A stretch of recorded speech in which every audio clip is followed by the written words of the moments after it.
প্রিয় বন্ধুরা, আমি আজকে দেখাবো আপনাদের হাতে থাকা ফোনটি পাওয়ার সেভিংয়ের জন্য কিভাবে ডার্ক মোড করতে হয়।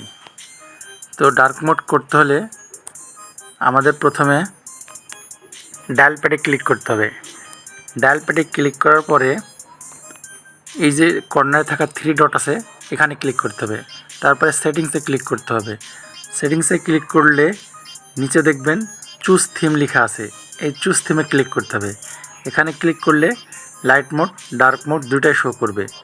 আপনি ডার্ক মোড করতে হলে ডার্ক মোডে ক্লিক করবেন, আপনার ফোনটি ডার্ক মোড হয়ে যাবে।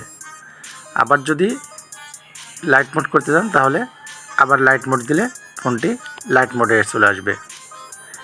এইরকমভাবে ক্রোম ব্রাউজারে আলাদাভাবে করতে হয়।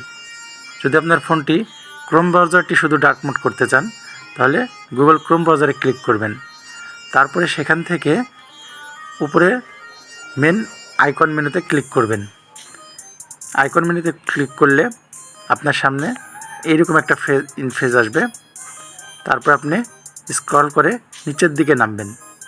নিচের দিকে একটা সেটিংস অপশন আছে, নিচের দিকে এই সেটিংস অপশানে আপনি ক্লিক করবেন।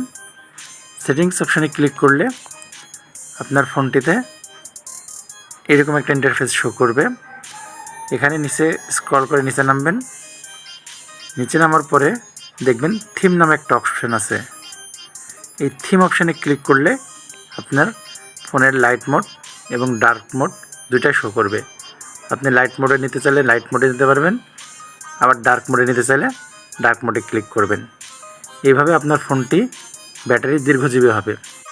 আশা করি বিষয়টি বুঝতে পেরেছেন। এরকম দারুণ ভিডিও পেতে হলে চ্যানেলটি অবশ্যই সাবস্ক্রাইব করে রাখবেন। ধন্যবাদ।